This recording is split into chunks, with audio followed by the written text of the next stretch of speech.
I have a problem. And if you're like me, you want all of the problems in your life to look like this. All complete, all solved, and perfect. But that's not the type of problems we get in life, do we? We get problems that look like this. Sometimes they're hard to look at. Sometimes they're even hard to hold on to. And other times, they're even harder to let go. And my problem with problems is that sometimes our expectations don't line up with reality. When I first start to look at my problems, I always expect my curiosity to lead me in the right direction. And as I start, I look at the problem from different directions, trying to analyze everything that's happening here, all the while figuring out the perfect way to start. But there's never really a perfect start. And in reality, as I keep looking and looking over and over again, the more and more distance I put between me and where I need to be. Does anyone else have this problem? Because I feel like curiosity, although it means well, doesn't always lead us in the right direction. It just leads us to all of the possibilities here. It leads us to all the opportunities to keep looking at the problem. But it also leads us to all of the difficulties that problems have and makes us look away at times. And maybe the right direction, though, is just to take action, to pick up our problems, to hold on to them, and really own them. Because when we hold on to our problems, they start to become a little less a part of the problem.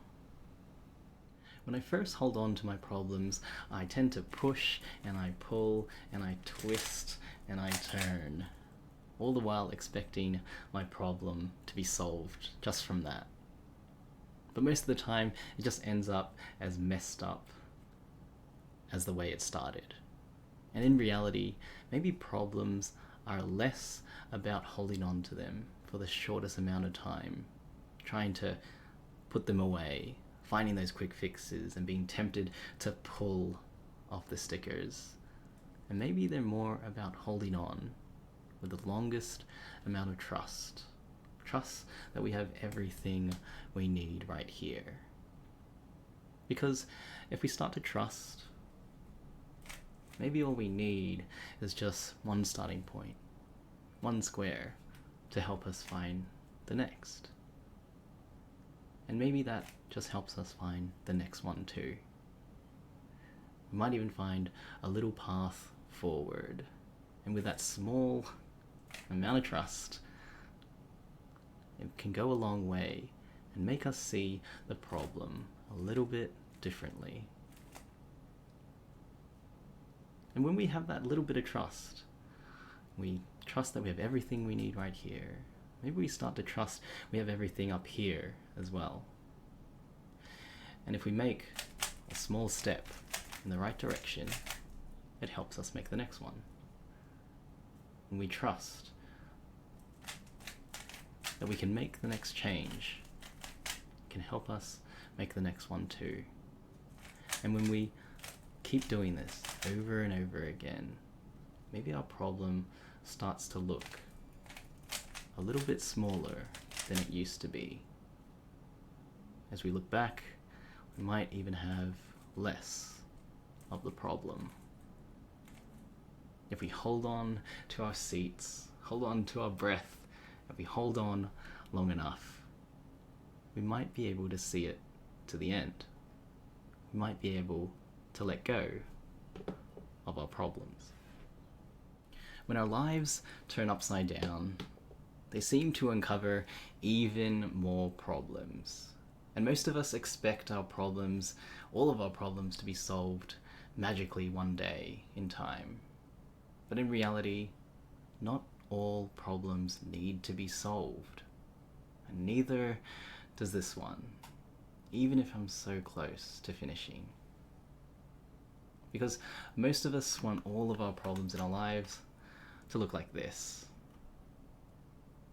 Stress-free, perfect, and complete. But that's not the problems we get. We get problems like this. And yes, we do need to learn how to hold on to our problems in order to solve them at times. But if we hold on too tight, it becomes harder to move. And if we hold on even tighter, maybe we let go of some of the other problems in our lives we need to deal with.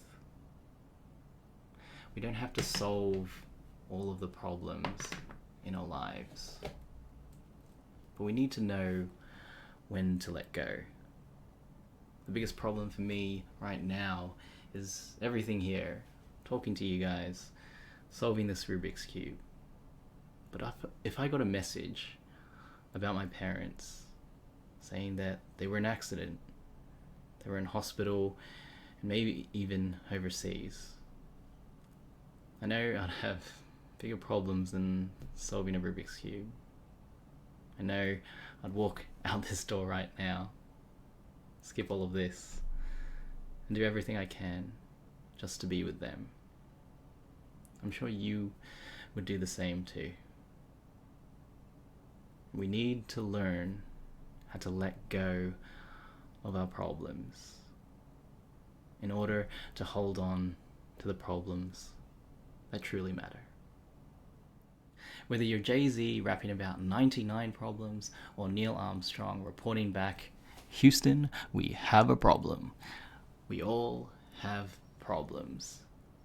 And we can expect all of life's problems to be hard to look at, hard to hold on to, and even harder to let go. Problems are hard. Life is hard. But in reality, if we look at our problems and take action, if we hold on to our problems and trust a little more, and if we learn to let go of our problems to make room for the important problems in our life, that might make all of life's problems a little bit easier to solve.